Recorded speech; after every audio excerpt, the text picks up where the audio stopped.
Welcome everybody to our new show, Let's Chop It Up. The show that's based inside the barbershop, and we're going to talk about today's real issues with real people and real concerns. And I'm your host, Rick Morton. Thank you. Today I'm honored to have two distinguished guests with me. To my right I have Odell Cleavland, and to my left I have David Nickell. And we're here today just to chop up some real talk, some real issues, and some concerns of the community. Before we get started though, I just wanted you guys to introduce my guests, let them tell you a little bit of something about themselves, and then we'll go from there. If we could start with you, Odell. Yeah, listen, honored to be on the show today. When you start thinking about real people and real issues, being black in America, being black in Greensboro as a black male, it's good to have a place to come and talk. And the barbershop has always been that place. Okay. We could talk about issues and we could talk about solutions, because it has to be more than just sports. Because if we're dealing with certain issues in our lives, if we could get some feedback and how to do things, and that's why I'm excited to be on the show. Okay, well, glad to have you here. And then to my left, I have Dave Nickell. If you could just tell me a little bit about yourself. All right, great. I appreciate being here. I'm a firm believer that we fear what we don't know, and I don't know the black community, and it's a privilege to be here amongst new friends. I'm retired from AC Corporation, married, got 4 kids, 2 sons and 2 daughters-in-law, a dog, amateur photographer and ballroom dancer. Ballroom dancer? Yeah. What's that? What's ballroom dancer, brother? Look, it's great activity, great cardio, great exercise, saved my life. It's a long story, I'll get into it. Dance with beautiful ladies, dance with my wife. It's a great thing. So you ought to get into it, Odell. Okay. Good for you. But it's a pleasure being here, Rick. Right. Thank you. Okay. All right. Well, we're gonna tackle this fear what we don't know. We're gonna get to know each other. Yes, How sir. about that? Let's do it. Mm-hmm. One of the topics we wanted to cover today, we wanted to talk about the white male privilege. White male privilege. We want to have some of the tough conversations, some of the things that we talk about in the barbershop, and we just wanted to start off. When I think of the word white male or white man privilege, Dave, I'll start with you. What comes to your mind when you hear that term? I think primarily about the gap that exists between the haves and the have-nots. Economic, educational, opportunity, all the things that exist in our lives. I know growing up as a white man, I have had the privilege of school, opportunities, business, so on and so forth, and I have had an awareness, not being black, and I'll never know what that experience is like, that just from the outside, that blacks, Latinos, illegal immigrants, LGBTQ folks have been excluded from a lot of those opportunities. And white male privilege is like, in many ways, to a white male, that's like saying the N-word. It's a trigger word. It's a trigger word. It creates, everybody's back goes up and get defensive and stuff. But I think we need to get beyond that and be able to talk about the opportunities we've had and the opportunities that minority communities have not had. So that's kind of where I start that dialogue. Okay. Yeah. If you could think of anything personal, maybe just an example or two of maybe how white male privilege may have affected you, business-wise or personally, or anything that you got that you could share with us. Well, I can tell you the most dramatic thing in my life was growing up. We had a maid. Okay. Being in the South, they were called maids, and I looked at her as like a second mom to me. Yeah. She, from the time I was in diapers and stuff, so she bathed me, she disciplined me, she loved me, she wiped my tears away and all that stuff. And I was 6 years old, and we took a trip to the beach, and it was the time when they were going to announce what schools were going to be integrated here in Greensboro. And we were all at the beach, and Lyra was with us, and we were all seated around the radio to listen to which schools in Greensboro were going to be integrated. And when they announced that my school was not going to be integrated, I cheered. I'm 6 years old, and I cheered. Wow.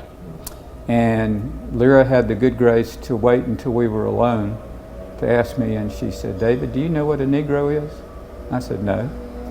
She says, "I'm a Negro." And it was like a 2x4 hitting me between the eyes, and it's the most searing life experience for me. I've shared it with my kids. I tell that story over and over again. I have the privilege of sharing that with her family at her funeral, and it changed my life and the way I looked at people as I went through life. Okay. Okay. Odell. Yes, sir. No, I'm not white. I'm not white, but I'm good looking though. You're good looking. I'm better You looking. are good looking. I'm better looking than him. You know, I ain't white or I ain't light skinned either. But I'm just brother. I'm just a brother. But it's all good though. Brother Odell. Yes, Can I sir. go there? Yes, sir. You Brother can go Odell. there. Please. Okay. White male privilege. Yes. I'm gonna throw that term out to you. White male privilege. Okay. From a man who grew up in the South, South Carolina, Charleston. Am I correct? Yes, Charleston, South Carolina. Salt water's running my veins. Yep. Salt water in the vein. Yep. Salt water in the vein. Okay. What does that term mean to you? I mean, initially when I say that, what comes to mind? You know, it's interesting. Growing up in South Carolina in the 60s, I did go through integrated schools. So I know how it is that when you started off, one school was all blacks, from elementary all the way up to high school, and then we started getting bused, and the whole idea of fighting every day and, you know, all that kind of stuff, and the fact that a lot of the teachers didn't want to teach black kids. And so it's one thing to go to school that didn't want you. Now it's the teachers, where you're coming from black schools where, in those days we call them colored schools, Right. black schools where the teachers were so nurturing. Right, right. To go someplace where you're not wanted, but then you're being forced to go. And so battling through all that, years ago they tried to put me in something called special ed. Nothing wrong with special ed, but they tried to put a lot of the black males in the special ed classes. And so I remember my mother having to come down to school and fight that system. And I remember my mother had a massive stroke at the age of 25. So imagine this, a divorced single black mother with 4 kids in the late 60s, early 70s, a massive stroke. So she had to walk 3 miles on a wooden cane and a metal brace on her leg just to elementary school to fight a system that was gonna put her boy, call me Pumpkin, put her Pumpkin in special ed. And she didn't think Pumpkin needed to be in special ed class. So she went down there and fought this white system. So to fight the system, we had to go to a therapist and do all that kind of stuff just to prove that nothing was wrong with me. So when I see white male privilege, I see it from a whole different perspective on how I've seen white power structures enforce their will on individuals. But everybody understood it. Even the teacher in the 3rd grade understood that if she wrote the report a certain way, then on average, poor and black, you couldn't get out of that systemic net that she cast, so you would end up in special ed. Now, I've seen it work another way though. I've seen the fact that as I got older and slim and trim and good looking and playing basketball, that same white privilege said, hey, you can play sports. They would come into the projects when we grew up. They would come and get us and take us on their teams and play. Then later on in high school, it's like you could go to college. So it was a shift. In high school, when we went on the basketball court and won for our team, in the audience were, in the stands were white folk, black folk, everybody cheered for you because it was an essential value there. They recruited us in college to go to school and entertain the real students. So you come to school, don't get in trouble, you know, take basket weaving 101 and entertain the real students. So I've seen that privilege. The real students. The real students, because you weren't the real students. You were a jock. Okay. You know, I mean, elaborate on that. The real student athlete. It wasn't even a student athlete. You were a jock. So what they said was, Odell, why do you want to major in business administration? I said, well, you know, business. No. I had a coach who tried to get me to take the easy classes just to stay eligible. Yeah. Okay. just to stay eligible. But I didn't understand at the time that being eligible meant we would win in his jobs, you know? His job, he's getting paid a lot of money. And even to the point of when you're poor, you get something called Pell Grant. Okay? That means that if you're poor and you go to college, they give you X amount of dollars just to go to college. Okay. Now, what I didn't realize at the time was if my tuition cost X amount, the coach would take the money that I was getting anyway, and he would apply that to my education. But the white boy who wasn't as good, but came from a middle or upper middle class family that didn't qualify for Pell Grant, he went to school for free. So think about it. The person who didn't need the aid got the aid. And the person who needed the aid didn't get the aid. So I've seen this thing. I've seen the privilege. I've seen the system, not from a perspective, because it's not about Dave, it's not about an individual, it's about a system. And once you deal with that system, that's the key. You have to understand the systemic aspect of white privilege. Okay. I think that when you talk about systemic racism, you know, it's, for me, at 6 years old, I cheered. Obviously, there's racism in my body. Yes. You know, you acknowledge it, you admit it, and then you deal with it. You make choices in your life. Where do we put garbage collection sites? In the black community. In the black community. Yes. Yes. So that's systemic racism. They're not in the white communities. They're not in the upper class neighborhoods. They're in the black communities or the brown communities. And so at the end of the day, when those garbage trucks have collected all that crap and are dripping all that garbage from everybody else, they roll through your neighborhoods, dripping it on your streets, on your yards and everything else to get to the dump. And that's the systemic racism that people don't understand. They don't think about. They may think, oh, I'm a good person. I'm not a racist, but we're a racist society. I mean, we're just. And you know, until you said that, Rick, he said something that made sense. The neighborhood I grew up in, we had a dump. We used to go play on the dump. Sure. We had a railroad track. I remember the train coming through our neighborhood, and every now and then the wino, that's what they used to call drunks, would get his leg cut off. And we had a sewer pipe coming through our neighborhood also, dumping into the Ashley River. So we're looking at all three of those things that was in our neighborhood that wasn't in other neighborhoods, and the way certain, I don't know all the system, but where certain drainage systems were. When it flooded in Charleston, a lot of the drainage system came through our neighborhood also.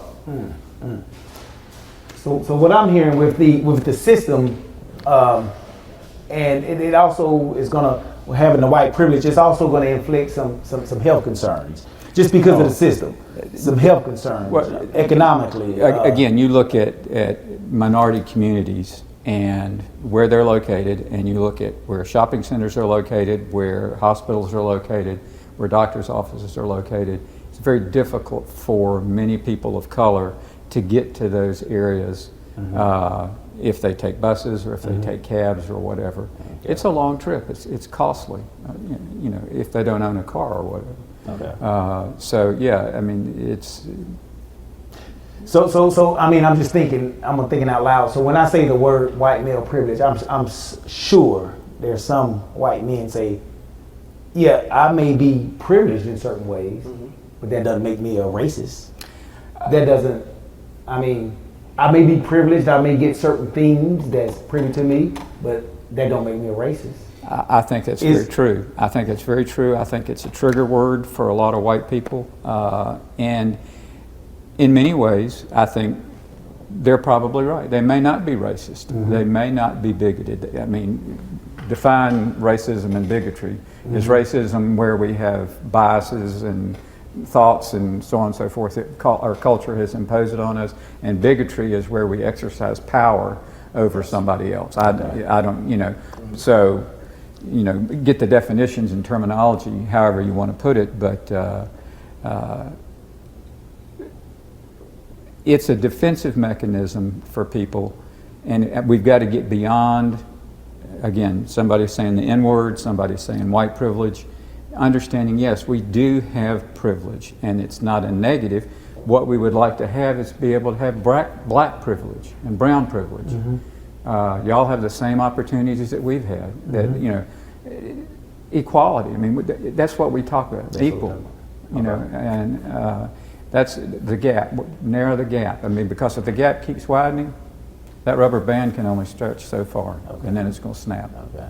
And that kind of leads me to my next question is, you know, what are some of the things that we can do to start narrowing that gap? I mean, you know, from that gap, is it the education? Is it education alone? I know that's not going to change the system, but I mean, what are some of the things that we can do? Well, one thing that I would say, Rick, I think that understanding finances, understanding entrepreneurism, understanding how things work, not how we think things work. And I think that's one of the beautiful aspects of your program is the fact that we're talking about issues and situations that a lot of folks don't really understand, that wouldn't even listen to if it wasn't because of this show. So when you start talking about investment and you start talking about mergers and acquisitions, and people are like, what are you talking about? But you have to understand, because that's where the real wealth is. You know, the real wealth is at such a higher level. We're not talking about rich, we're talking about wealthy. But also, how do you get to the point? How do we build systems in place so that when my brother get out of prison, then it's a way for him to earn a living, if he chooses to, without going back to the things that put him in prison? How do we build a system that, understanding that we have to plant trees that we know without a shadow of a doubt we will never sit under and enjoy a shade? Or how do we build bridges? Because we have to, and it's not that hard. It's not that hard. Years ago, I was privileged to start a little organization, grew up to $100 million, Welfare Reform Liaison Project, and we helped so many people because it was a hand up, not a handout. In a lot of cases, not always, but a lot of cases, folks see the social safety nets as like turning into a hammock. A hammock is usually when you relaxing, martini, chilling and relaxing. Well, the social safety net is not a place to relax. That's a place that you climb, and if you fall, if you slip, if you fail, you're gonna fall and you're gonna be caught. Then you get up and climb again. You don't sit there. Okay. You don't sit on the safety net. You can't sit on the safety net because you're using something that's not meant to be used. And that's the problem. That's the problem. Wow. That's strong. That's strong. Like the young folks say, fact. Facts. Okay, go ahead. I agree with everything you're saying from an economic and entrepreneurship, from a personal level. It's you know, how do you deal with that? Where do you go with that? 6 years ago, when Trayvon Morton was killed, it bothered me. And I started a social experiment. If people of color didn't work at my company, and if they didn't dance at the dance studio, I didn't interact with them. Wow. And so I started an experiment where randomly I would walk up to people of color and say, we fear what we don't know one another. My name is David Nickell, and I offered him my hand as a handshake. I called it a simple handshake. Okay. I had no illusions that it was going to fix any problems. It wasn't a grand plan or anything like that. I fully expected to get my head knocked off at one point, but I continue it to this day. And the thing that I keep hearing from people is, this is a good thing. And this dialogue needs to continue. And so, you know, those are yes, education needs to happen, business needs to happen, but we don't know each other, and I think that that is a real issue. I've had experience that, and I've had young men who I've mentored over the years. They're driving certain parts of town, and the police will pull them over, and they'll call me on the phone and say, "Oh, just want to let you know I just got pulled over. I got this phone on speaker." And I can hear the conversation that the officer is having with the young black male. It's totally different than what you would think. But that's something that I experienced via the phone. But let me tell you something I experienced just myself. I came from public housing, poor, black, 60s, you know, disabled mom, all the things, and she pulled us through education, went to school, got a good job, did everything folks said we should do. Successful, good looking, all that kind of good stuff. So you live on one side of town, right? Then you move to another side of town, the big house out in the suburbs, everything else. Now your kids go to high school, and they're driving home from working at a fast food joint late at night, and they get pulled over. And the same now is not the city police officer, is county sheriff, asking them the question, what are you doing in this neighborhood? Well, I live here, sir. Well, give me proof that you live here. I had one instance, my sons came home from college, and they were in the front yard around 1 o'clock getting ready to go to cookout. And, you know, we live in a large house, and 1 o'clock in the morning, you have 4 or 5 cars in the yard. Well, you know, they're home for college, Christmas break, so me and the wife went on the bed. Right. So later on, my son comes and just busts in the door. Boom, boom, boom, daddy, you got to get down here.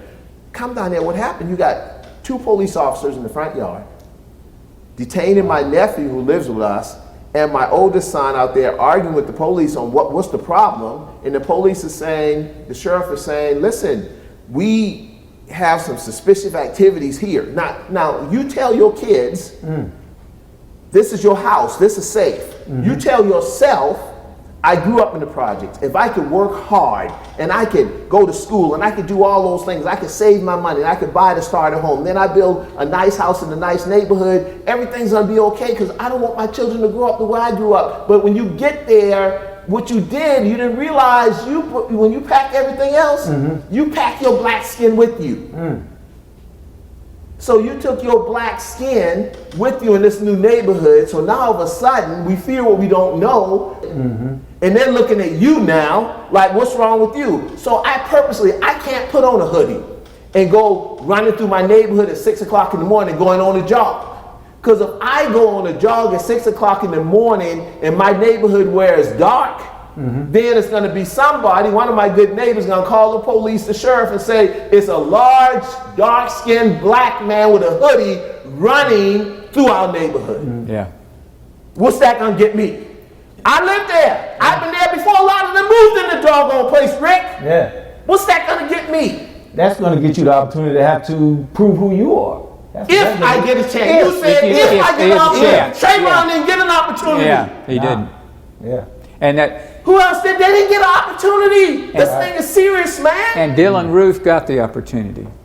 He did. You and I had the privilege of seeing the movie Emmanuel last month. Yes. And one of the points made in that movie was Dylan Roof got pulled over, and they took him to get a cheeseburger. Now, I don't want him getting beaten up or shot like they do many black folk. Right. We don't. I just want the police to stop shooting black folk and take them to get a cheeseburger. Presumed innocent until proven guilty. You're right. And so again, how do we get to that point? I mean, I don't want all of a sudden the police to start shooting white folk. No, we don't. That's not what we want. I don't want them to keep shooting black people. I want them to stop. We don't want them to shoot nobody. No. Yes. I mean, Black, brown, orange, nobody. And I want the police to stop being shot. Right. It goes both ways. Talk a little bit about that, because that's fair. Because I don't want to come across as the angry, good-looking, angry black guy. No, it's not anger, it's passion. Because the passion comes from the fact that, listen, these are my babies. These are my children. And if I came downstairs and my son is laying in his front yard with blood in the front yard, come on, man. It was just a situation where, as a black man in Texas, with in his own apartment. Well, he was in his own apartment. We got Black Lives Matter, we got Blue Lives Matter, and we keep fighting one another. And the real issue is that we're not the enemy. The 1% that hold all the power and all the money, they're the enemy. Because they're going to do whatever, I mean whatever it takes to hold on to that power. I'm not going to get into politics right now. That might be for a later discussion. Okay. You can put that on the list. We'll mark that down, yeah. We might get there. Yeah. But they'll do anything to hold that power. So the police, the community, everybody else, we're all there. I mean, we're out there working, trying to make a living and support our families. We're not the enemy to one another. Wow. We're not. We need to coalesce. We need to band together. So that brings me to our next point. Okay. Love amongst men. I mean, you're saying we need to get together. We need to band together. Yeah. And I agree. True, we do. But how do we get there? I mean,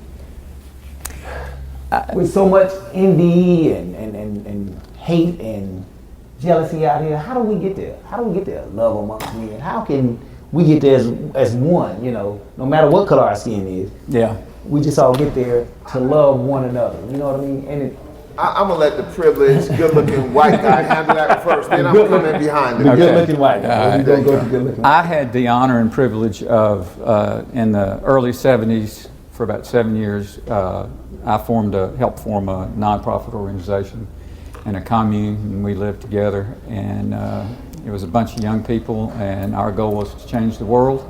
Okay. And now my goal is to have the world not change me. And they're one and the same. One is somewhat naive, and one is somewhat jaded. Change the world. Okay. Yeah, but there were a lot of good men in that organization, and I have the honor and privilege of continuing to meet with 6 of those guys twice every year, and we've been doing that for 50 years. And we sign our emails, love David, love Jeff, love Sandy, whatever, and we hug, and we display affection openly. And I think that's an incredibly important gesture. And I can remember to this day, I was 18 years old, I was a freshman in college, and it was the first time I remember my dad saying that he loved me.